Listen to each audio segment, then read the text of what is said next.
Hello, everyone. For those of you who are just joining us here, we're going to get started in a few minutes. We see folks are still signing on, so we're going to give you a few moments. I'm Lisa Decker, and I am the founder of DivorceTown and DivorceMoneyMatters.com. We welcome you today. It's very exciting to be able to share this very important information at this time. And I'm just going to give everyone a couple of minutes. We can see that you're all joining in on the call. We had over 30 people registered, so it should be a great call today. And just going to give everybody a minute. So hang with us. Thank you.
All right.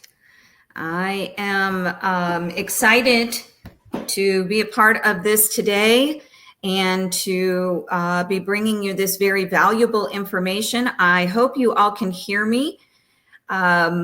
We are about to get started here. I want to share with everyone a little bit of information on how this is going to work today.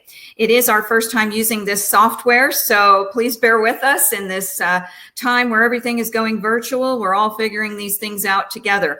I'm Lisa Decker. I am the founder of DivorceTownUSA.com and DivorceMoneyMatters.com, and also a certified divorce financial analyst and a real estate collaboration specialist in divorce. In my work over the last 12 years, I have realized that it takes more than one person generally to get divorced. If you want to have the best outcome, you need to combine at a minimum the legal, the financial, and the therapeutic aspects. And many times there's a lot more questions that need to be answered regarding real estate matters, mortgage, insurance, and more. And so at DivorceTown USA, we bring together all of those specialists in one place so you can get the answers that you need. Right now, I want to also let you know that we will be having a poll going on between presenters. And so my assistant, Marcella, is working the technology in the background here. Thank you so much, Marcella, for a great job so far. And I know that you're going to handle this wonderfully through all of this today. And so as we ask those poll questions and you want to answer them, to the right of your screen, you should see a little red bar with white dots in it, and you can go in there and answer the poll questions as they are being asked. And then Marcella's going to tabulate those for us and let us know the answers for everyone here. Okay, so I want to welcome our guest. As I mentioned their names, they're going to pop up on the screen here. And so first up, we have Tracy Ann Grant Moore.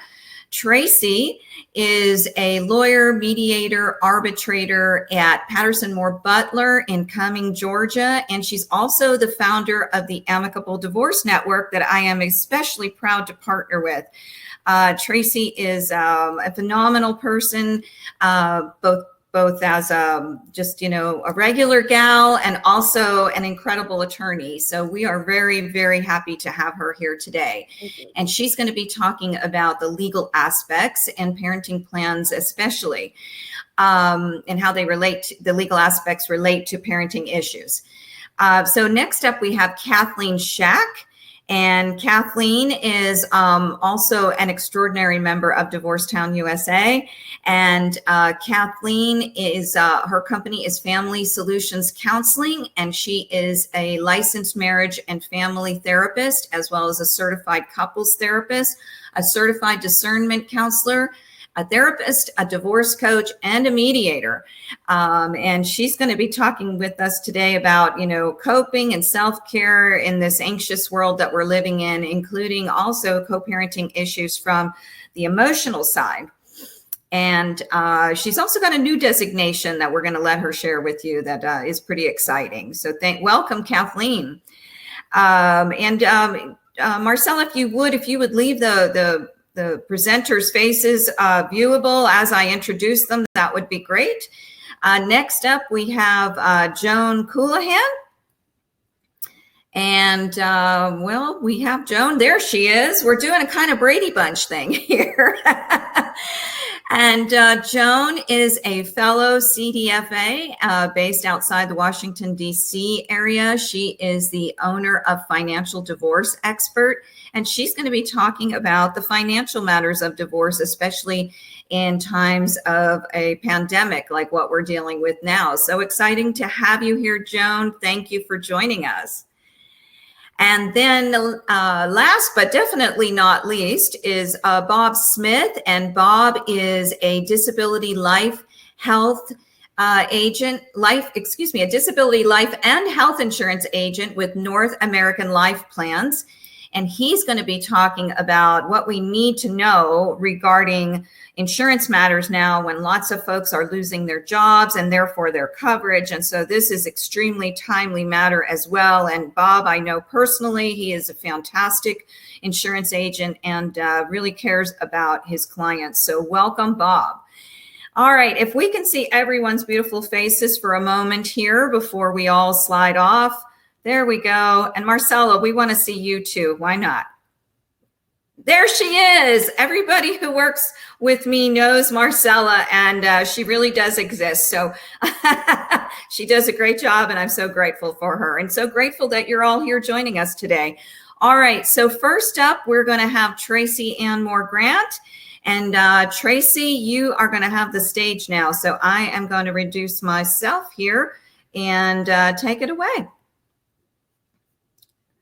Marcella, can you give Tracy full reins on the screen, please? There we go. And can we hear you, Tracy?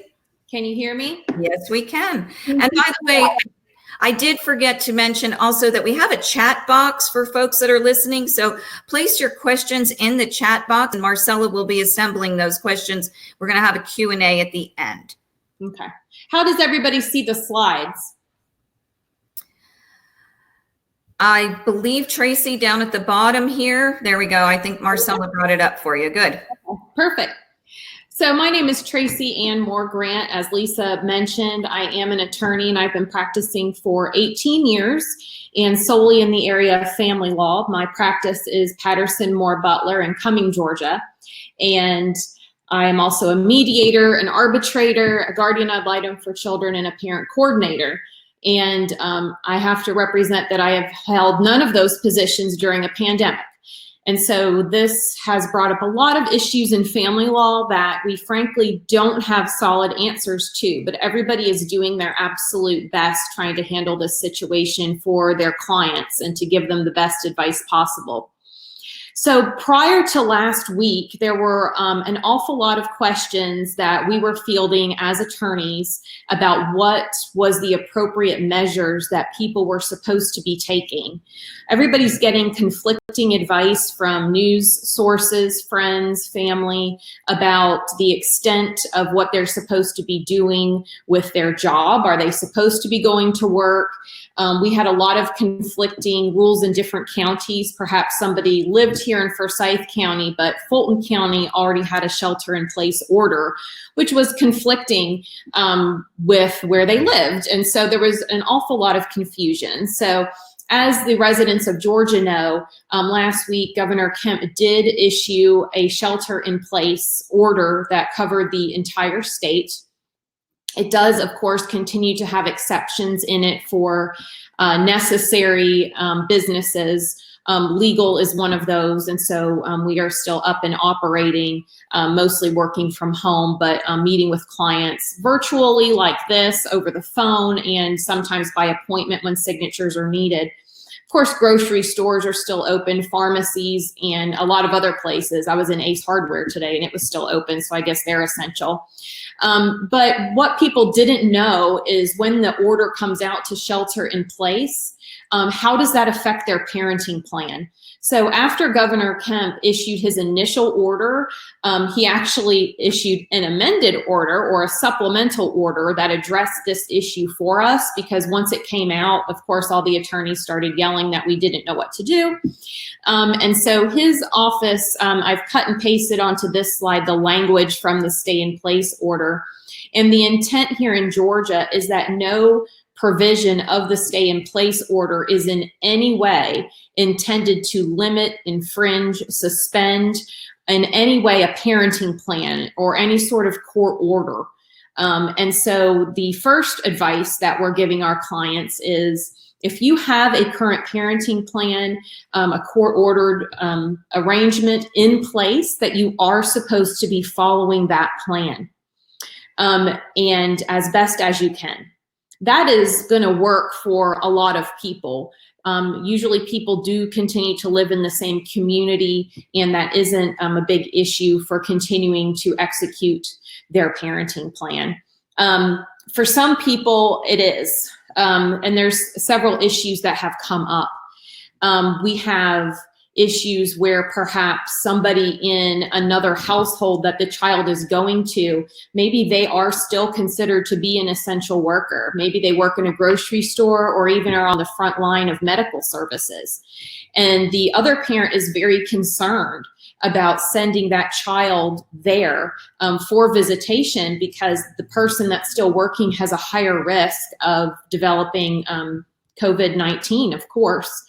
And so for these types of situations, I'm always advising my client to do their absolute best and to use their best judgment. Clients should always, anything that they put in writing or anything that they say should be prepared for a judge to read it. So clients should not in any way arbitrarily withhold or change this visitation. If it is a legitimate concern, perhaps the child has an underlying medical condition, something of that nature, the judge would probably be more likely to agree with you should a court action result because visitation is being withheld. But the courts, we've been able to speak with some of our judges quite candidly lately about, what they want us to be doing and advising clients about. They're very concerned that clients are arbitrarily, or parties to a case are arbitrarily withholding visitation and using the coronavirus as an excuse. So should that happen during this time, or if it's happening to you, the remedy would be that you would file for contempt of the order that you have in place for what your visitation schedule is. The courts are still open for e-filing, and people are still getting served with actions, whether that's a divorce or a contempt action or a modification of child support due to job loss. A lot of people are having to file those actions as well. What the court is actually closed until May 13th. What that means is that even though you may file a new action for contempt today, you could not be necessarily compelled to have a court hearing prior to May 13th. So the court is very concerned about parties using the court being closed for those purposes to really get what they want in the court system, to withhold children, to not be accommodating about modifications of child support. So if you are changing your visitation plan in any way, you should be very well prepared to document for the court your reasons for doing that. If you're asserting that somebody in your household or the child has an underlying medical condition that would heighten your need to withhold or change visitation, make sure that that's documented and by a medical professional. You can even go one step further and see if you could get your medical professional that treats a child or another person with an underlying condition to actually say they do not think that they should be, heightened exposure or anything of that nature. You would probably need that type of evidence to overcome a contempt action during this time. That's for a regular visitation schedule. We are having a lot of issues where we have out-of-state parents who sometimes fly in for custody, or the child is supposed to travel for custody, particularly right now is supposed to be spring break. And so there's a lot of things like that are going on. There really is no expectation at this time that anybody should travel outside the state of Georgia, or anybody should travel into the state of Georgia for visitation. That would be a reasonable thing to modify and withhold at this time, and hopefully the parties can agree upon that with all the travel restrictions and things that we have right now.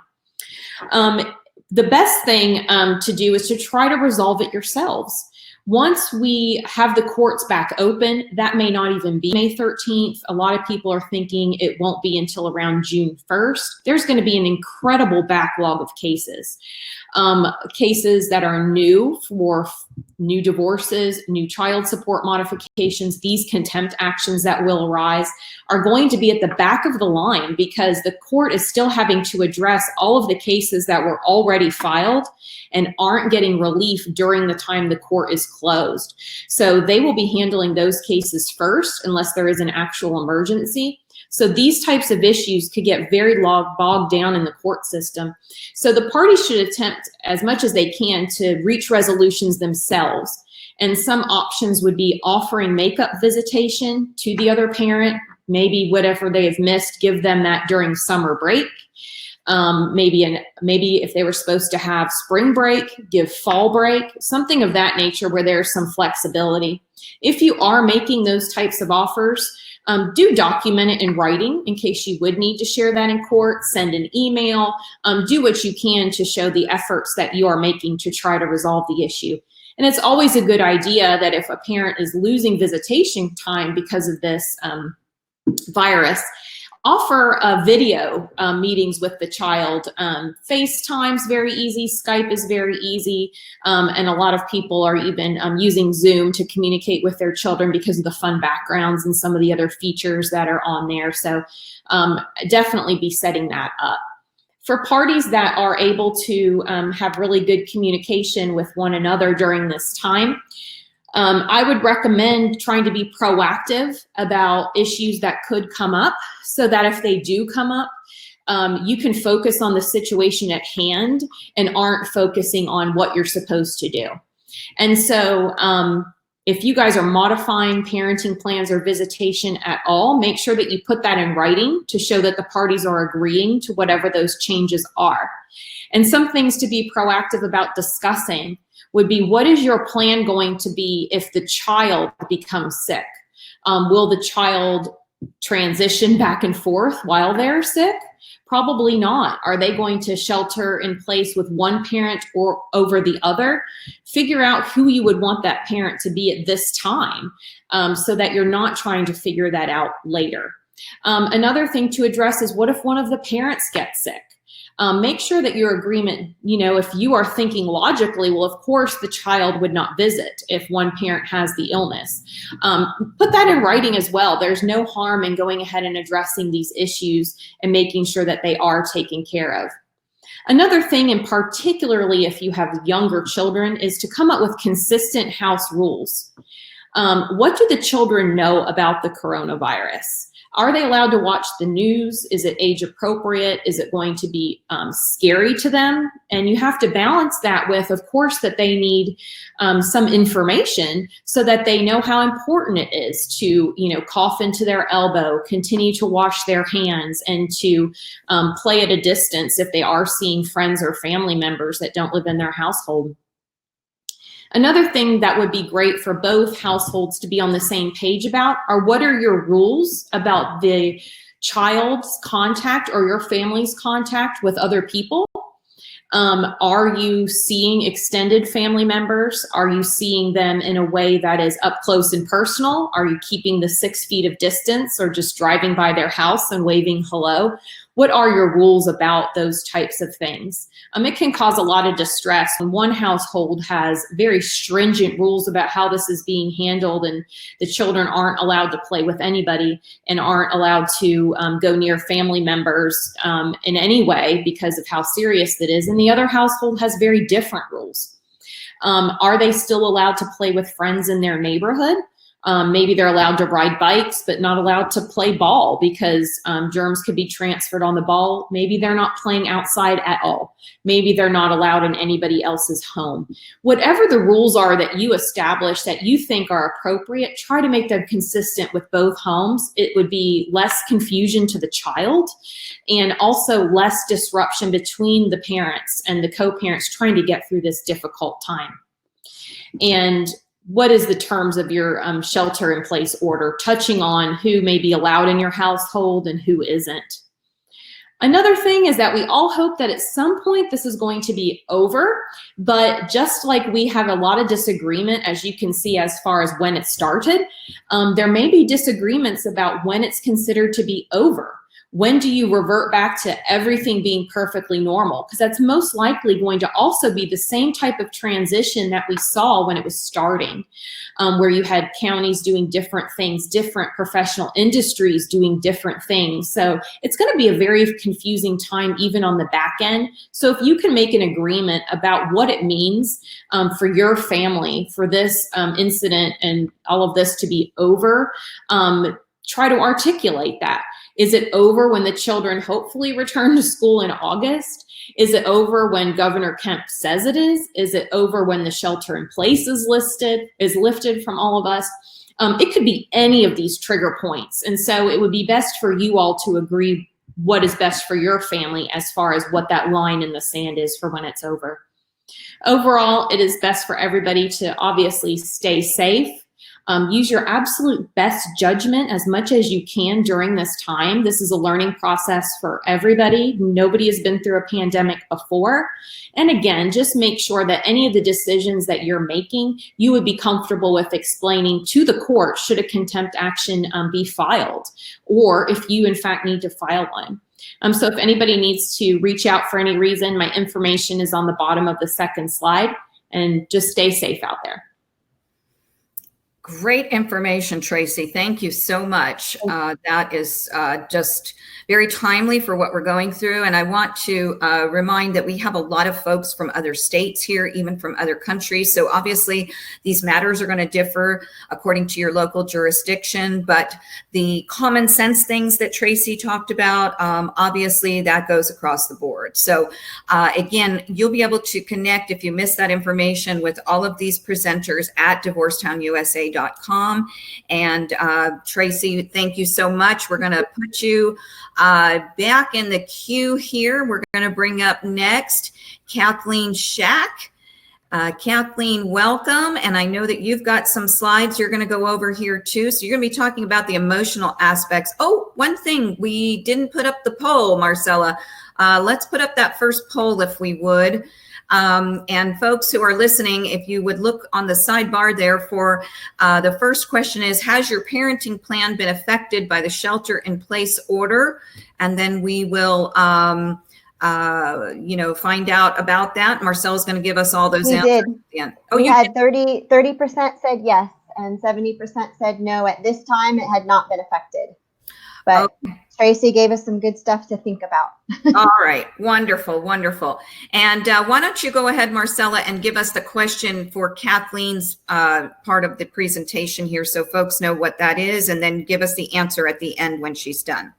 All right. So for Kathleen's presentation, we are interested in knowing from our viewers which self-care tools you are using during this crisis. And you'll get a chance to answer that in the poll in just a moment. All right. Thank you, Marcella. Okay, Kathleen, I'm going to mute myself and take it away. Great. Hi, everyone. I'm so glad that you're able to join our presentation, and hopefully you're able to see my slides. And if you do have any questions, my email is on the slides, and feel free to get in touch with me. But I'm going to be focusing on self-care and co-parenting during this pandemic. So overall, we're going to look at self-care first. So it's critical that you take care of yourself, because if you don't put your oxygen mask on first, you can't take care of everybody else. And so you want to be using mindfulness, be aware of how are you processing all of this information during the pandemic. Are you tending to get into crisis mode or getting overwhelmed or seeing it as a disaster and a catastrophe? Or are you able to reframe it and able to see it as, we're safe at home, we're taking care of each other, we're going to make it through this. People do recover from this financially, physically, and emotionally. So you also want to modify your behaviors to take control of the situation, because whatever you can be in control of right now is going to help you feel better and help you be more resilient through this. So we're going to go into each of these steps on separate slides. So with the mindfulness, ways to be practicing that right now and taking care of yourself is meditating or trying to relax. There's all kinds of great apps out there right now that can help you with meditation tools and relaxation tools, because again, you need to be taking care of you. And then journaling is a great way to be able to process and be mindful about what your thoughts and feelings are at this moment. Remember to do a gratefulness list. So being grateful that you do have all of your ducklings safe at home, and you do have the ability to get to the grocery store or to connect with family and friends online, so that way you're not isolated. So if you're able to write yourself a gratefulness list, that will help you keep things in perspective and be able to remember the things that you're thankful for. So sharing that with others is really important. And also a thing to think about is a lot of churches, they're doing their small groups online now, or there's some support groups online. And with me, for instance, I'm doing counseling online. So I'm doing telehealth counseling for people. So it's just like this call is, we're on a video call and we're able to see each other. So that way I can see your body language and you can connect with me and we can talk as if you're in the office. And research has shown that that is just as effective as being in the office. So that's great to know. So an example here of how you can use what is instead of what if thoughts are, if you look at the what if example, it says, what if I touch the grocery cart handle and I'm sick and I don't know it? I always get sick when something's going around, and I will infect so many people, get really sick and die. So that's catastrophic thinking. It's using always and never. So that's a what if thought example. So if you can reframe that into a what is, you're able to see that the virus can stay on the handle of a cart and can possibly be transmitted from one shopper to the next. And do you really know that the surface you touched was infected? There are other possibilities. Some people are dying, but a lot of people and most people are recovering. So when you are able to reframe your thoughts and go from catastrophic thinking and what if to what is, you use those true, realistic, believable thoughts. So I did touch a cart at the store. There's a possibility I may have been exposed and may have gotten infected, but it's also very possible that I was not touched. It was not touched by an infected person, and I'll be fine. And even if I get sick, most people recover. So in terms of mindfulness and self-care, if you're able to reframe things this way, it's going to help with your resilience through this whole issue. So taking control of what's going on around you is really important. So you want to modify those anxiety-producing behaviors, like minimize watching the news, minimize how much negative, often inaccurate social media posts you're looking at, and blogs by other people. And then also you want to increase your anxiety-reducing behaviors. So again, that meditation, exercising, healthy eating, playing games with your kids or pets, maybe even fostering an animal right now, reading a book or listening to great empowering music or calming music. And it's really important now also to give yourself permission to relax and give yourself permission to just be and just spend time with your family instead of feeling like you have to have the most productive pandemic ever. It's okay just to be you and just to spend time with the ones that you love. I think it's also important to maintain your spiritual path. So if you do have church that is streaming online, then you're able to watch that and still connect that way. And then again, maybe connecting with your small groups as well. Getting a good night's sleep and eating well are really important right now. So in a pandemic, as also in a divorce, you want to be exercising all of these self-care tools so that you're taking care of you and you're able to be there for your loved ones and for yourself. So then we look at in divorce, what do the kids need right now in terms of the pandemic and just in a usual divorce situation? So we all know kids need the stability, they need routine, they need contact with both parents. So the way that that's happening now is sticking to the parenting time that's in your court order, like Tracy was saying, using video chat calls. So that can be used for homework, that can be used for just checking in and seeing what the other person's up to. Kids also need a lot of reassurance right now, and they also need these anxiety reducing tools. So the same tools that you're using can be adjusted to use with kids, and you can just use their language and get on their level to help teach them breathing exercises or how to meditate, how to exercise, maybe doing some fun yoga with them in the living room. The kids also need patience from you as parents. So that gets back to why you need to be doing self-care. They need lots of activities to keep them busy, because I know that they're probably driving everyone up the wall right about now. And again, they also need permission to relax. So while they do have schoolwork and they do have different things of maybe chores around the house you want them to do, also remember, give them permission to relax. Give them permission to just be and try to be processing everything that's going on right now. So when we think of healthy co-parenting during this time, we want to put the kids' needs first, like we always recommend doing in a divorce situation anyway. So again, that stability, routine, contact with both parents. It's important that you give benefit of the doubt to the other parent. Both of you guys love your kids. Both of you want them to stay healthy and happy. Both of you want them to pass their classes. So remember to give them benefit of the doubt that they're probably doing the best they can in this very strange, unknown situation. And you want to have a spirit of cooperation with that other person. Again, maintain those what is instead of what if thoughts. So try not to get into disaster thinking if you're wondering how the other person is handling the pandemic, how they're handling precautions for the kids. So communicate about those things. Talk to each other about what kinds of precautions are you taking? How can we make sure that we're doing safe exchanges with the kids? You also want to keep that in balance. So you want to maintain healthy boundaries between households and not be expecting your co-parent to tell you every single thing they're doing to finite detail about the precautions. You need to, again, give them that benefit of the doubt. If they say, I'm giving the precautions, we're making sure everybody's safe and healthy, you just have to take them at their word right now that they're doing that and not try to invade their household or tell them how to do it. Maintaining structure and routine with your parenting time and making temporary revisions if needed is really important right now. So some people are offering reasonable alternatives such as makeup time if for some reason somebody is a healthcare worker or is an essential job and has to be at work. If it was their parenting time, hopefully that co-parent and that parent are able to be flexible with each other and help each other out.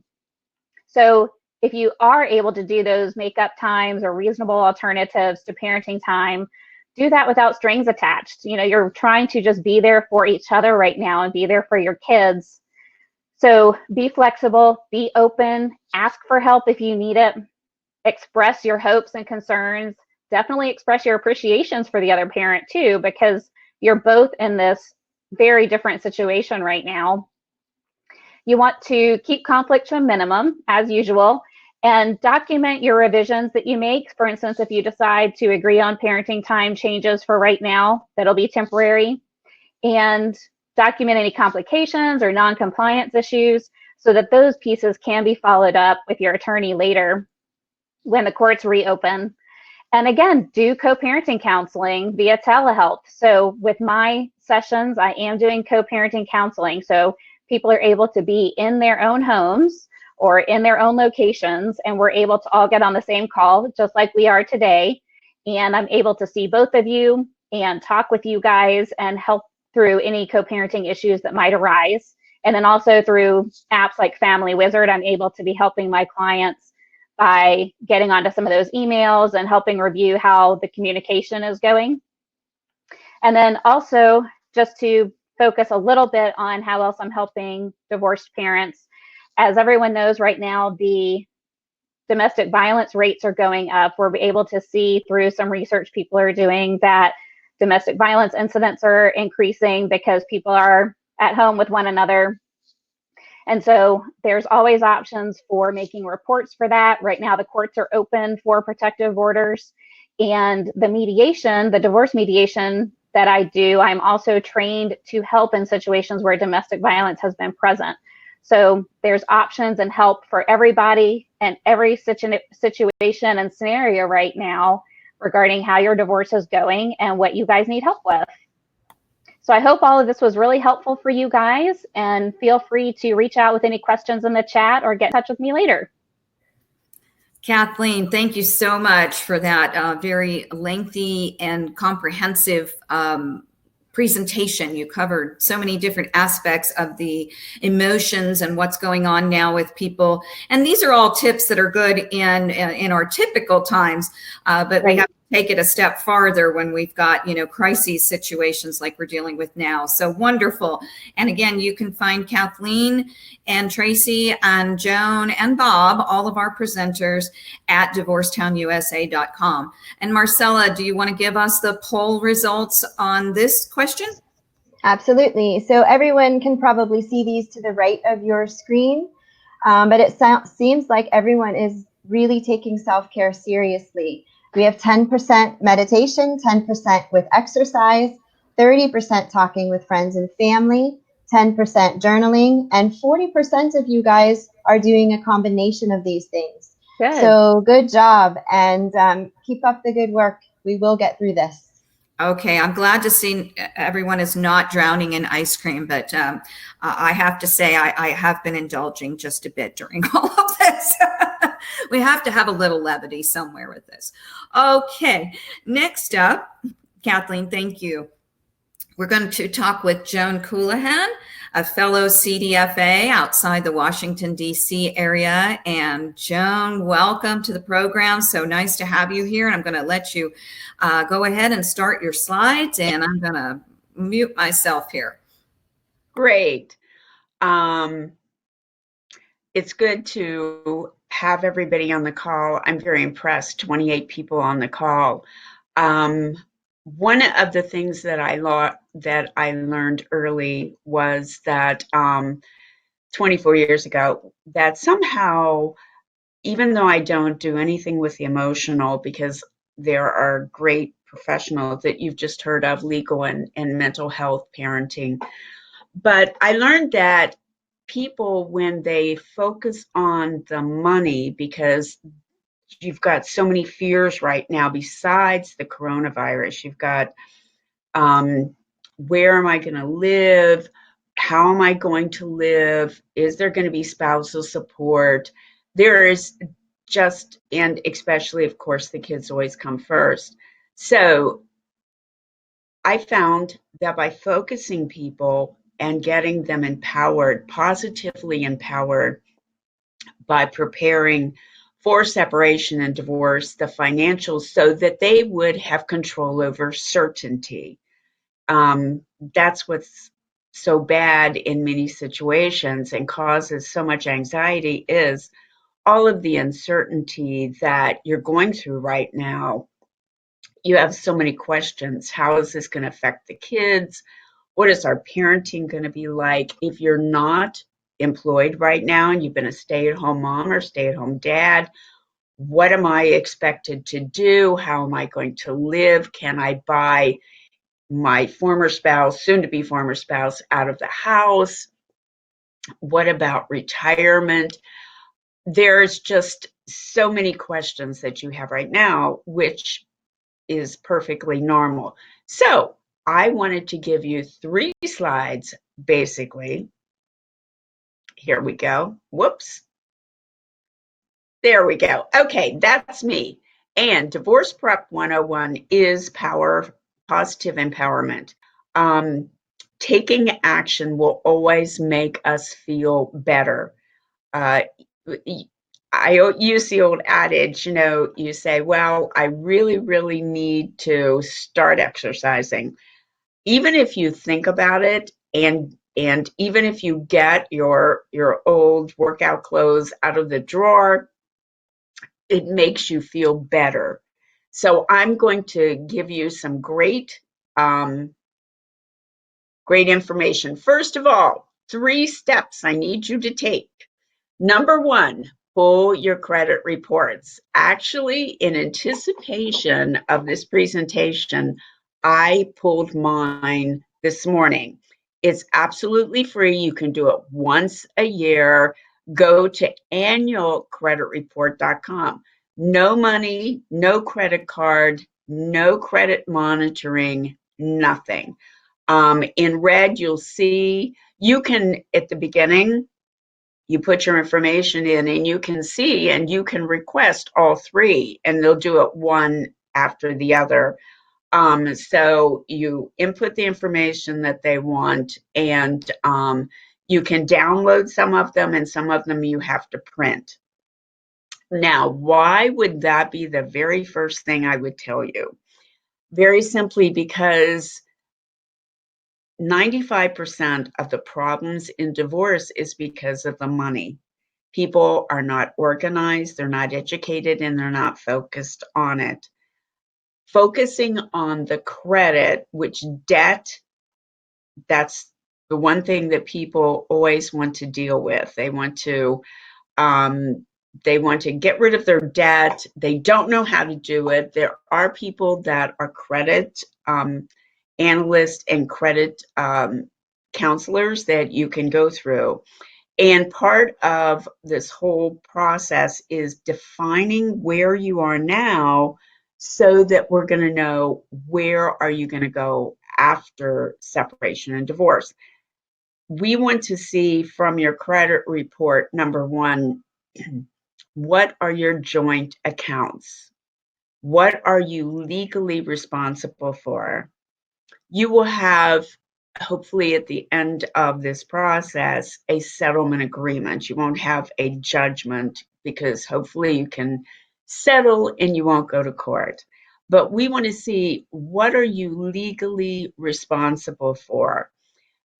If you have credit cards, the credit card company will not care what your settlement agreement states, or really what the litigation, the judgment is from the judge.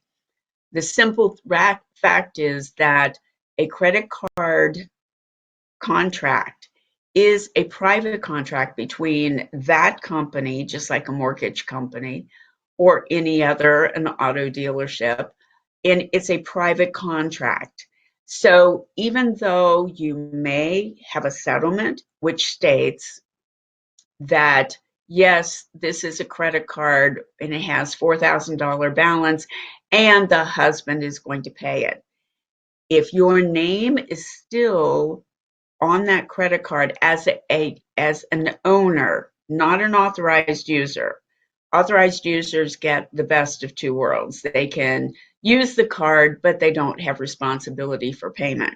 So if you are legally named as the owner and your settlement agreement states that one of the spouses is going to pay that credit card off, if that spouse does not pay, the other spouse is legally responsible, even though in your agreement, and you can send them your agreement. I've had this happen numerous times over the years. You can send them their agreement, but that has no influence over the contract that you undertook and that you signed when you opened that credit card. The easiest thing is on the credit report. First, make sure all the credit reports that you download and print out and review, all of them are correct. Make sure that everything is correct.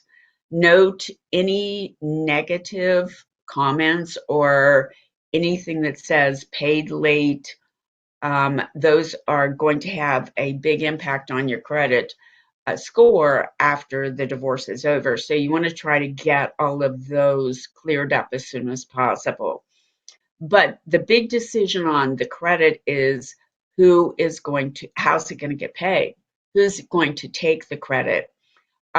most of the time you are going to have to either pay off the account and then close it, or you can talk to the credit card company and they can take one of you off the card, split the balances sometimes. Most of the time, unfortunately, you're going to have to pay off that card to be able to close it so that you will have no further responsibility for payment. And that's about the only way you're going to get it off. You can also roll that balance to a new card in just one person's name if you are when you're trading assets and debts that happen during the process. But find out first, what are you legally responsible for on the credit report?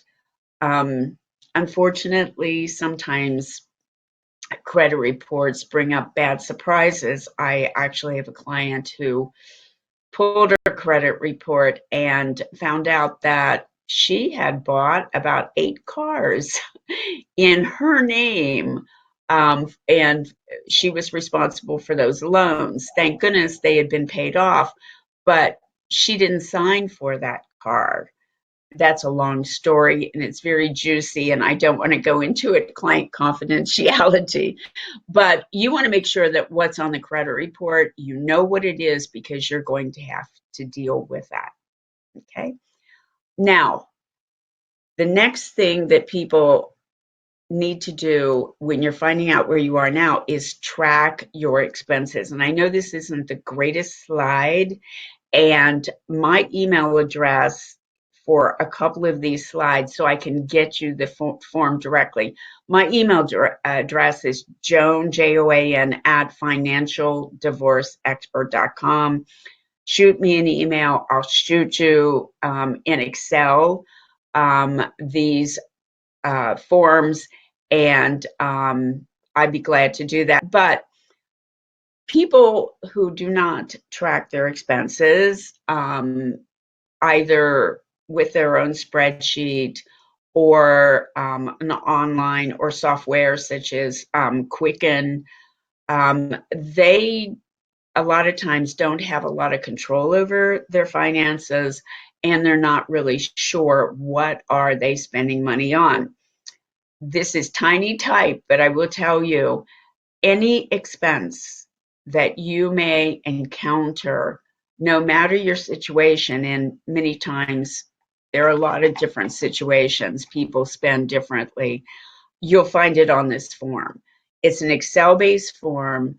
It has housing. It goes into segregating the expenses for the children themselves, and car expenses, health expenses, and I'm so glad that we have an insurance expert on this call, because that is one of the big questions is, I'm on my spouse's health insurance. How am I going to get new health insurance, and how much is that going to be? So everything you need to know where you are now before you can go. This also is the third thing. Make copies of all your financial documents, and this means 401ks, and I can get, there's a list, a brief list on the left-hand side, and I can send you a long list if you want to email.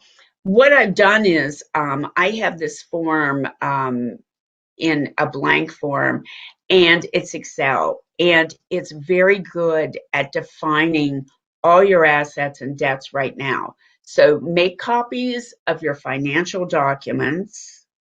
That is retirement accounts, bank accounts, pensions, car loans, any assets and debts, the house, mortgage, everything. Make copies of those. You're going to need them. And then make this list that you see, which is basically, that's a sample, but it very clearly delineates what are the assets and debts that you have now? How are they titled?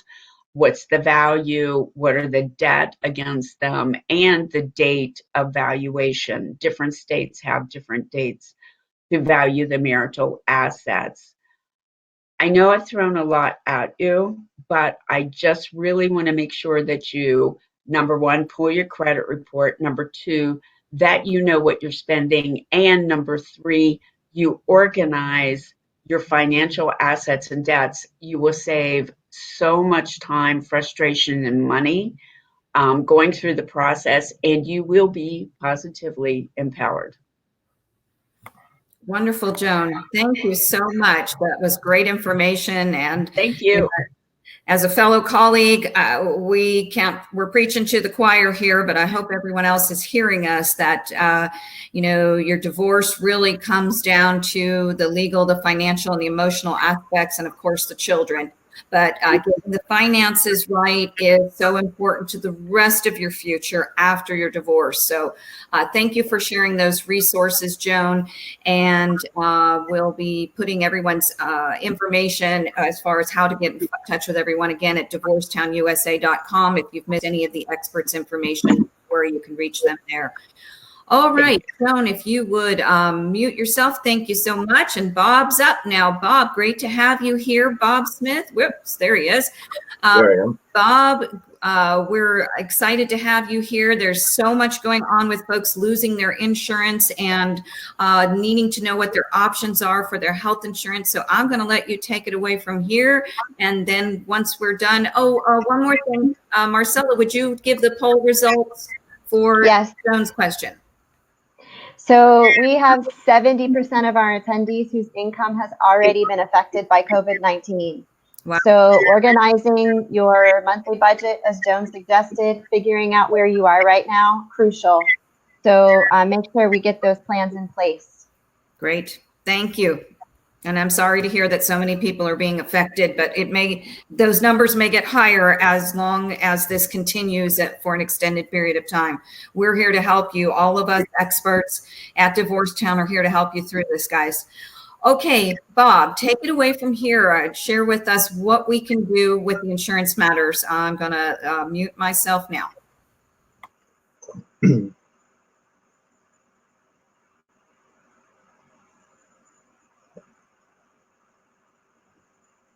Okay, Lisa, thank you very much. And, welcome to everybody that's joined the call today. Sitting here listening to the other experts, I think of one word that encapsulates what we're doing. And that one word, a four-letter word, is risk, avoiding risk. And we're in uncharted waters now. And we're all confronted by issues that in many cases are new. And having the wherewithal to have a group like this at DivorceTown USA, Lisa, I'm happy to be part of this. I'll share, I don't have slides, but I'll share that a while back I went to see a presentation. The presenter said something that I always remembered. He said his job was to speak, our job was to listen, and hopefully we'd all finish at the same time. So I can't hear any laughter out there, but hopefully at least one or two folks, there's a smile on your face. And just to introduce myself. So I am an independent health and life insurance agent. I have been since 2009. And you might be able to tell from my my voice that though I've been in Georgia for 20 years, I come from New York. I like what I do. I like being able to help individuals, and that's my focus. Health insurance falls under two categories, group insurance and individual insurance. So I've been focused on the individual side since 2009, and that means Medicare and plans for those that are under 65. And interestingly enough, the under 65 market, has changed considerably. You may be familiar with the term the Affordable Care Act, a bill that was passed in 2010. Hard to believe that 10 years have elapsed. 2010. It was initiated or implemented in 2014. What I find when I work with folks that have had a group plan and now are looking for individual plans, they don't really realize how much of a change the ACA has caused. A good change, and in some cases, not so good. And I'll touch on that in a moment. When we talk about health insurance, I will say in a former life, I used to be in the candy industry and made an item called, or was with the manufacturer of an item called Now and Later. When I was in that industry, I wanted everybody to eat and enjoy the candy, Now and Later. Now I sell health insurance. I want nobody to need what I sell, but I want everybody to have it when they need it. And that's the key. So working with an agent is a great way to know what's available. And also, I want to highlight, working with an agent who represents a myriad number of companies and options, who doesn't charge a fee, is a way to have access to an area where you weren't involved with earlier. You have questions, you don't know where to turn. So an independent agent is someone who can help in that regard. So let's just think about the individual plans and what's happening now because of the pandemic. I read this morning that 3.5 million people are losing their group coverage. 3.5 million. And I don't know if that means families or the individual that has the group plan, but 3.5, whatever the number is, let's say the number is 1, let's say the number is you. You know, where do you turn? Well, let's just look at the individual market. Again, the Affordable Care Act is maybe the first place to turn to. To get information about that, we have what we call the marketplace, healthcare.gov. Different states have different marketplaces. They call it different, but the federal marketplace is at healthcare.gov. A lot of questions can be answered there. Really, any question you might have can be answered there. That would be the first place to look to get some insight. But now I'm going to give a 30,000-foot view of the Affordable Care Act. And I guess the first thing to say is pre-existing conditions. I meet people, well, all the time, who have a pre-existing condition. And in those scenarios, the Affordable Care Act, the health plans under the Affordable Care Act, is the first avenue of help. Depending upon what state you're in, is the choices that you have. So anyone on the call that's in Georgia, where I am licensed throughout the state of Georgia, anyone in Georgia, there is a limited choice of plans. There's Kaiser, there's Blue Cross, there's Ambetter, there's one called Care Plus, and another one that came into Georgia this year that are in a number of different counties. But basically, the majors, Kaiser, Ambetter, and Blue Cross. The plans are all HMOs. So when looking at health coverage, this is important to consider. And this is important where you want to work with an agent. Because if you have a doctor that you've been seeing for years, they may not be in the HMO network. That's an important consideration. There are the costs to the Affordable Care Act plans. And you've heard the term subsidies. So subsidies are based upon an individual's estimated income. People in the beginning of the year estimate their income. Not an easy thing to do.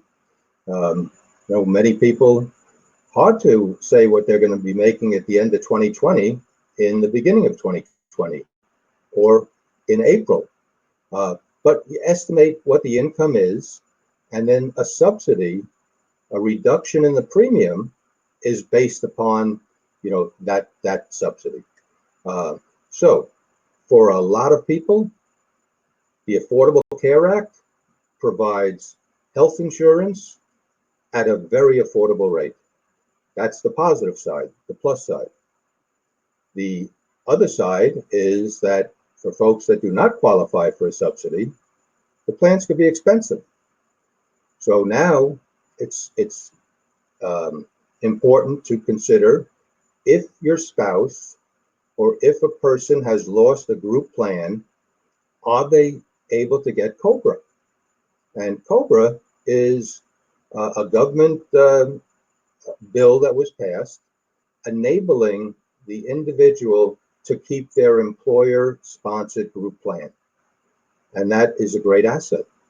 But just keep in mind that what COBRA is you pay the employer share and the employee share. So in these instances, a lot of people realize or come to be aware of just how much the employer was paying for the coverage. And it depends upon the company.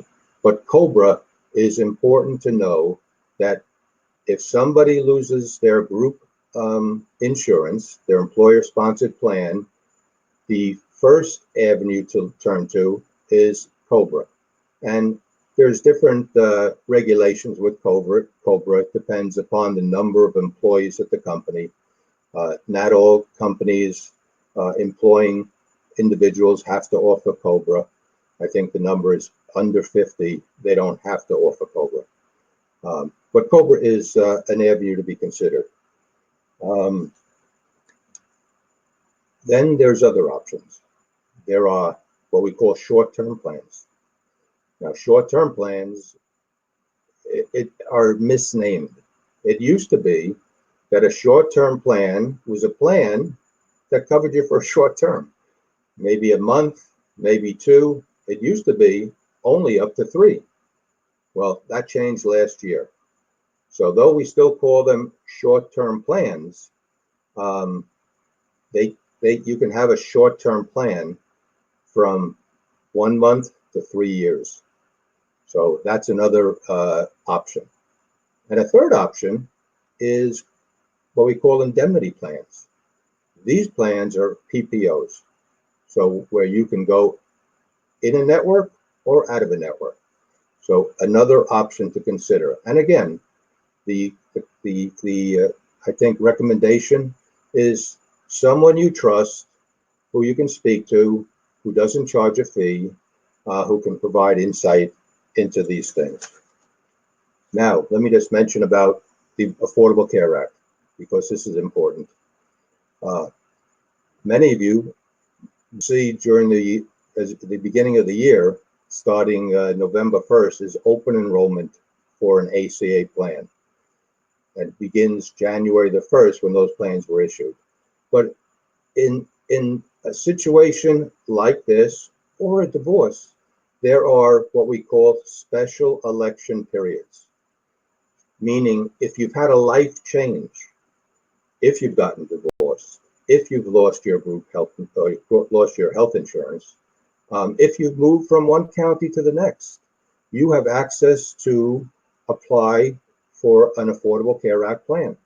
So that's important to keep in mind. You don't need to worry about open enrollment. The special election period is the period where you can get into an Affordable Care Act plan. Keep in mind, and I do believe this is the case, it certainly is for non-SEP plans, you want to submit an application by the 15th of the month for it to be issued the first day of the following month. So if you know a policy group plan is ending and it's going through, let's say, April 30th, you really want to take a look at your options before the 15th and submit an application then. So those are the multiple options for health insurance. But I want to introduce or mention, we didn't anticipate this pandemic. It's hard to anticipate the unexpected. So I just want to offer this might be the opportunity to think outside the box. And what I mean by that is there are supplemental health insurance plans that I like to think of as a layer of protection. So a health plan obviously is very, very important. To me, it's the foundation of a health coverage strategy to avoid risk, but they don't cover everything.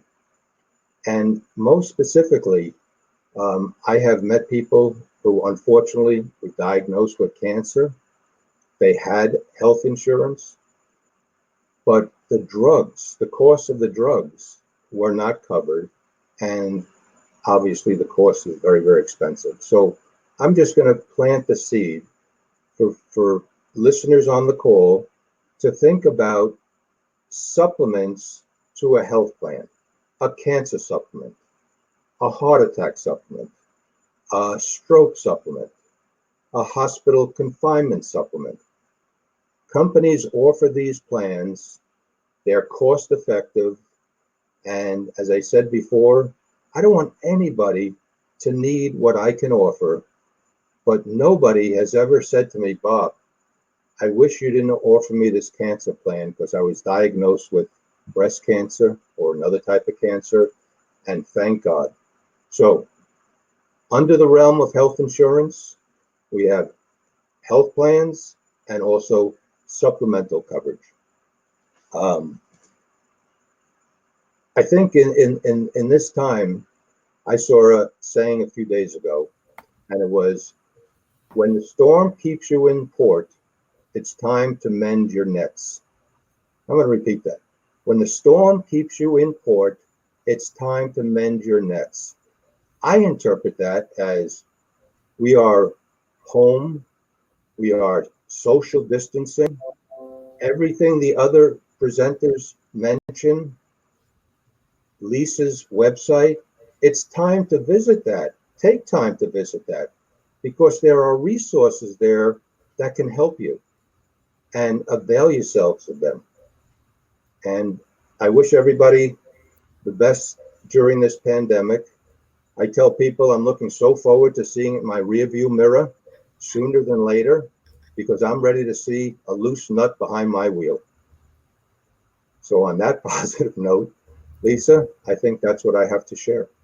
Thank you so much, Bob. That was great information. And I know we have a few questions in the chat regarding insurance coverage. And, I want to say to folks that, excuse me, insurance matters can be extremely complicated. So we may not be able to cover all of those issues, but Bob is a great resource if you have questions to reach out to. Bob has helped me with insurance matters and my mother, and I know him to be an upstanding, valued member of DivorceTown, and he can help you tread these uncharted waters as we have been talking about. So right now, Marcella, if you can give us the answer to this last poll and bring up all of our presenters so we can kind of go through any questions here. Sure. Everybody can turn their cameras back on and we'll all show up side by side. Thank you, guys. And so far, thankfully, none of our viewers have been affected yet by their insurance, but we sure do appreciate that if anybody should face this issue now, we've got some options. So thank you, Bob, for that. That's wonderful to hear. So far, great. I am very happy to hear that. And I hope that that continues for folks. So do you have some questions that you want to shout out for us here, Marcella? Yeah, actually, we had a few that I picked out. We had one, somebody asked, if you don't have good or barely any communication with your ex-spouse, how do you suggest we get through this weird time? What are some suggestions for how she can talk to him in a more productive way? Is that for me or Kathleen? Either one. Both of you would have good tips on that. Yeah, I think just to give information on that, if you are able to use email, use something where you'll have a record of trying to reach out, of documenting how things are going. That's really important. How about texting? Tracy, is texting an accurate tool for, documenting for legal purposes? Texting isn't the best. Email is better. It shows the date and time. You can show when it was received, and it prints fairly well for court. If texting is all that you have, certainly something in writing is better than nothing. But if you do plan to use it in court, also plan to get a computer program that will sync the messages and make them in a readable, printable format for the court. Great tips. Great. Thank you. Thank you. Next question. I'm in a marriage where my spouse is indecisive and non-communicative, so I'm not sure how to move forward with divorce since I can't have a mature conversation. Do you recommend, how does one move forward with divorce in such a situation? I'm not sure if this person is in Georgia. If they are, they can utilize the Amicable Divorce Network, which is a process where people can have an entire divorce case settled in a situation like this without having to utilize the court system. So they can actually negotiate, reach an agreement, and have that even finalized with the court by sending it in and having no court appearance during this time. If they cannot simply get their spouse to communicate at all, unfortunately, they would probably need to go ahead and file for divorce to force that conversation. And the courts are accepting filing. Although they're not compelling people to have hearings in person, they are doing virtual hearings similar to this format. And the world is going on in the court system. So you still can file a divorce at this time and start the process. Excellent. Any other suggestions? In this instance, also, she said there is a substance abuse issue. Does that impact how they should move forward, or additional suggestions on how to stay safe? Yeah, I mean, obviously, some people are financially constrained that they have to stay in the home if it's a concern that they're going to be harmed during this time, because of substance abuse or a minor child. They have every right to remove themselves and the child from the home and go to a safe environment. They're probably looking at filing for divorce at that time is probably best. And so it would probably be good if you're doing that to go ahead and file the divorce in the court system to get the process started and to give you some legal protections that come from standing orders. Perfect. And then we have one more insurance question. How soon after a divorce is final does an insurance company remove you from the plan if you were on your spouse's insurance? Yeah, so that's an issue with the employer. Typically, it's the end of a particular month, but it's a matter of the employer. The person who's asking the question should definitely somehow contact the HR department at that company. And I will also add to that typically you must apply for new insurance, whether it's COBRA or whether it's with the healthcare.gov, within 60 days of your divorce being finalized. Good point. Excellent. Well, those were all of the questions we had today. Thank you guys very much. Oh, thank you. Everyone. This was really wonderful, and I'm so glad it went well for our first time trying the software and everything. And thank you all for being here with me today, all of our presenters.